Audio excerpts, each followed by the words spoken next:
Hola, hola, muy buenas, gente de internet.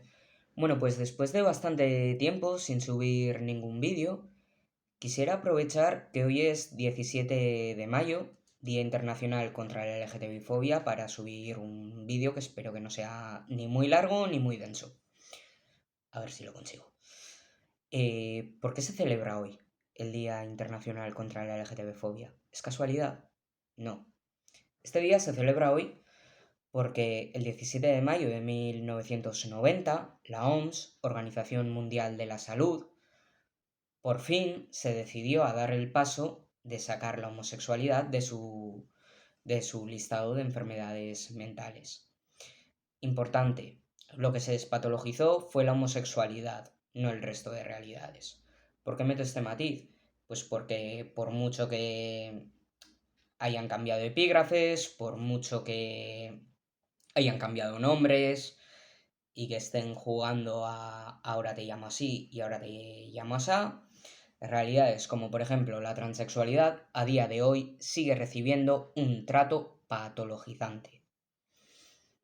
Y digo un trato patologizante porque así me da igual que quieras llamarlo trastorno, que quieras llamarlo incongruencia o que quieras llamarlo como quieras llamarlo. El trato sigue siéndolo. Por lo tanto, llámalo X. Eh, ¿Y sobre qué quiero hablar en este vídeo? Pues en este vídeo quiero hablar un poquito precisamente de esto. No de la patologización o despatologización, sino de los ciclos de violencia. Los ciclos de violencia es cierto que estamos más habituados a escuchar, hablar de ellos dentro de ambientes feministas. Los diferentes feminismos han trabajado muchísimo estos temas y de hecho básicamente las fases del ciclo de violencia que voy a explicar ahora son un poco sacadas de los ciclos de violencia de género que se les suele llamar. La primera fase consistiría en una acumulación de tensión. La segunda sería cuando se da una explosión o una agresión. Y la tercera sería una fase de arrepentimiento o de luna de miel. Bien, podemos hablar de que estamos inmersos en un ciclo de violencia LGTB-fóbica. Pues yo creo que es bastante obvio que sí. ¿Por qué?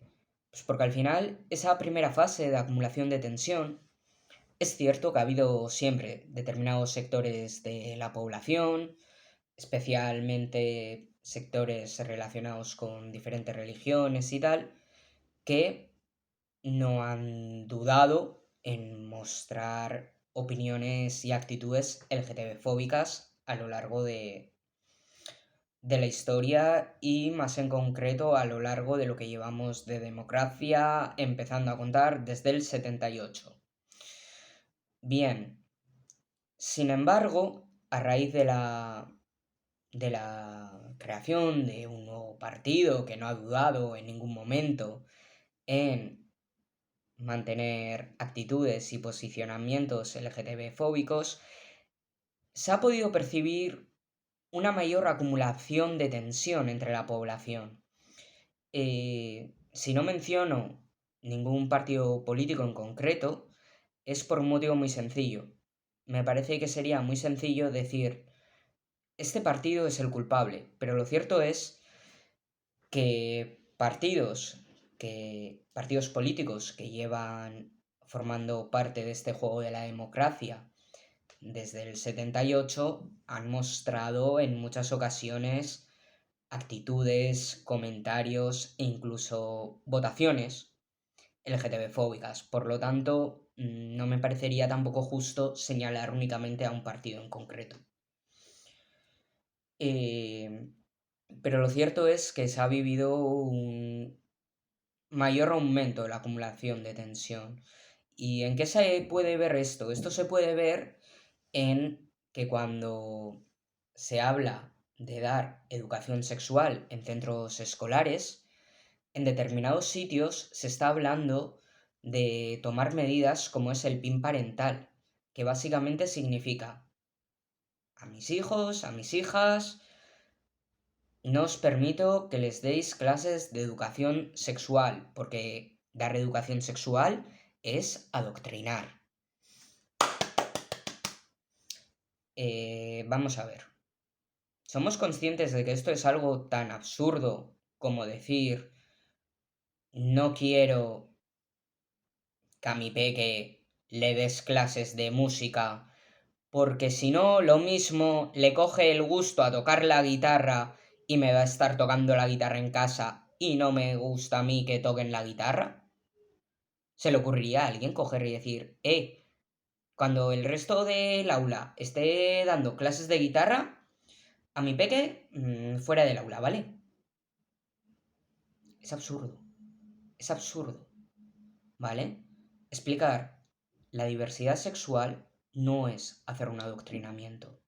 Escoger y explicar la diversidad que hay dentro de ese aula, que hay dentro de la familia que tienen quienes están en ese aula, dentro de los entornos más cercanos de quienes están en ese aula. ¿Por qué? Porque la diversidad sexual, nos guste o no, es una realidad. Y es algo que forma parte de nuestra sociedad.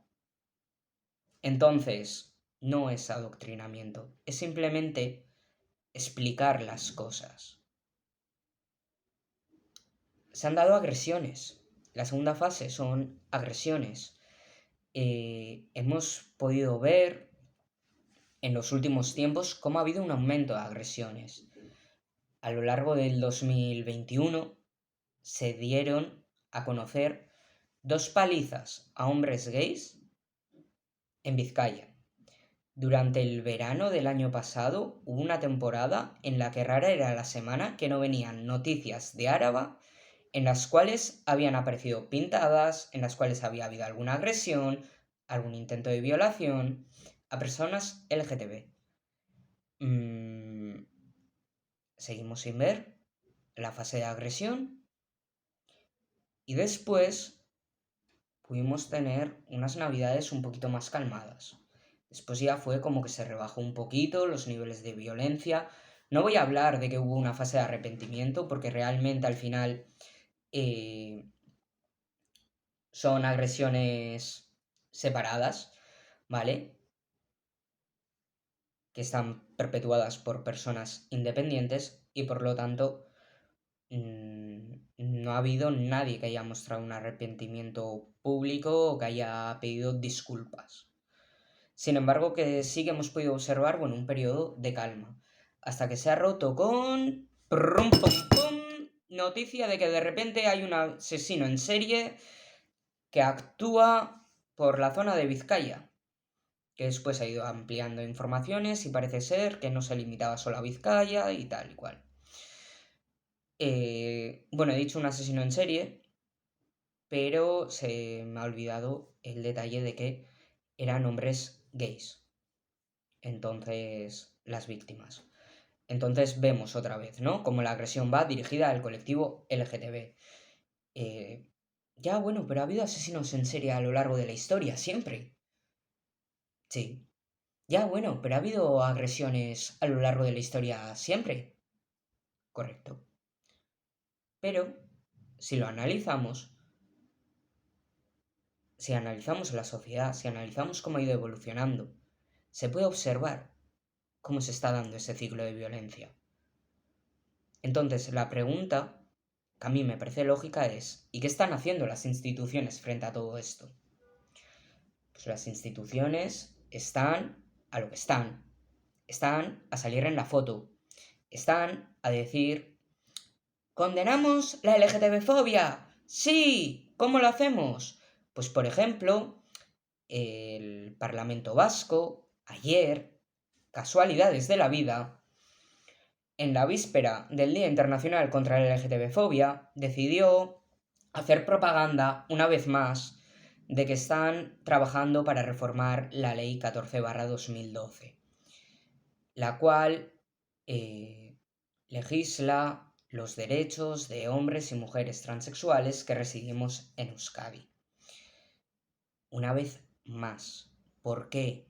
porque llevan trabajando en esta reforma 5 o 6 años y aún seguimos sin ver la nueva ley.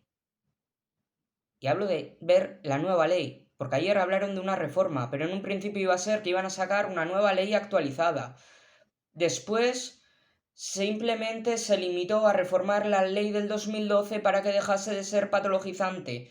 No obstante, si quieres tener tu DNI como Dios manda, tu DNI en el cual figure tu nombre y tu sexo, tienes que respetar otra ley estatal la cual te continúa patologizando. Porque sí, por mucho que las instituciones, por mucho que las asociaciones, por mucho que diferentes medios de comunicación se dedicasen a anunciar a bombo y a platillo que ya se había aprobado una nueva ley, que no sé qué, que no sé cuántos, que ahora para que te rectifiquen tu documentación basta solamente con ir al registro civil. Esto es mentira. Esto es falso. Todavía esta ley no está en vigor. Por lo tanto, todavía para algo tan simple como el hecho de que se reconozca tu identidad sexual, tienes que presentar un informe psicológico o psiquiátrico. Tienes que presentar otro informe que diga que llevas al menos 2 años de tratamiento médico. O otro informe médico que explique que por cuestiones de salud, etcétera, no puedes someterte a ese tratamiento médico. Todavía a día de hoy se sigue pidiendo. Entonces, ¿qué papel están teniendo las instituciones en todo esto? Pues las instituciones, el papel que están teniendo es permitir que grupos políticos con representación parlamentaria se dediquen a hacer afirmaciones LGTBI-fóbicas sin ningún tipo de consecuencia. Igual es por eso de ser euskalduna y haber crecido en un contexto en el cual había una banda terrorista y todas esas cosas. Pero yo estoy acostumbrado a que de repente aparezca el Tribunal Constitucional y diga: ¡Ey! Que este partido político, que esta plataforma política es anticonstitucional, por lo tanto quede ilegalizado. Uy, qué curioso. Esto solo pasa cuando estamos hablando de temas de independencia. Pero sin embargo, cuando tenemos a grupos políticos que van por ahí fomentando el odio hacia el colectivo LGTB, parece que esto es perfectamente constitucional. Fomentar el odio entre la población. No hay ningún tipo de represalia, no hay ningún tipo de medida. Claro, ¿quiénes tienen que tomar esas medidas? ¿Los mismos que necesitan 5 años, 6 años para reformar una ley porque solamente se acuerdan de trabajarla en las vísperas de las fechas señalizadas para poder decir: hola, somos de este partido político, nos acordamos de vosotros en las elecciones, votadnos, nos importáis? El resto del año nos olvidaremos de vuestra existencia. Cuando desde las instituciones se os estén exigiendo papeles que digan que tenéis un trastorno mental solamente por ser vosotros, para poder tener vuestra documentación a vuestro nombre, para así no poder cometer un delito de tener información falsa en vuestra documentación oficial, cuando las instituciones públicas os soliciten esto, nosotros no sabemos nada, nosotros no podemos hacer nada. Es que lo dice la ley. Eso sí, recordar, solo nos acordamos de que existen estas leyes cuando llegan días señalados. El resto del año no existís para nosotros, pero os queremos mucho. Tan solo necesitamos 5 años, 6 años para trabajar una ley. ¿Sabéis de qué ha servido la pandemia? ¿Sabéis de qué nos han servido estos 2 años? Estos 2 años nos han servido para que esos mismos y esas mismas que nos están diciendo es que no hay tiempo, es que sacar una nueva ley requiere mucho trabajo, mucho esfuerzo y mucho tiempo. ¿Sabéis para qué ha servido? Para que nos demuestren que no es verdad. Cuando les ha interesado, han sacado leyes de un día para otro. Han sacado decretos de un día para otro. Pero este tema es un tema que no interesa. ¿Por qué? Pues porque viene muy bien tener a la población LGTB en el bolsillo para el día de, uy, hoy necesito una foto en la que quede guay. Nos acordamos de vosotros, estamos trabajando en esta ley para mejorar vuestros derechos, los cuales no los tenéis reconocidos a día de hoy por... Ah, sí, porque estamos demasiado ocupados como para acordarnos de vosotros el resto del año. Si esto no os parece violencia institucional, igual es que yo no entiendo muy bien qué es eso de la violencia institucional. Pero bueno. Y sin más, un poquito quería hablaros de los ciclos de violencia, porque creo que es algo que no se habla, la violencia institucional que se ejerce sobre el colectivo LGTB. Y creo que ya está bien de tantas fotos y de tanto nos preocupamos por vosotros, nos preocupamos por vosotras, nos importa vuestro bienestar, nos importa vuestra salud, pero en el momento en el que dices, hey, tengo necesidades médicas, lo primero que te dicen es, "Mm, es que esto no sales caro, es que esto no tenemos especialistas, es que esto, mm, ya claro, bueno, te desplazas 90 kilómetros, 100 kilómetros, los que sean, hasta una única unidad y ya está, ahí te atendemos. Que te requiere 3 horas de viaje el ir y otras 3 horas de viaje el volver. Ya, bueno, pero es que encima no querrás que además de que te atendemos, sea como a todo hijo de vecino en tu centro de salud más cercano, ¿no? ¿Qué va a ser lo siguiente? ¿Que reconozcamos que no eres un bicho raro? Pensadlo.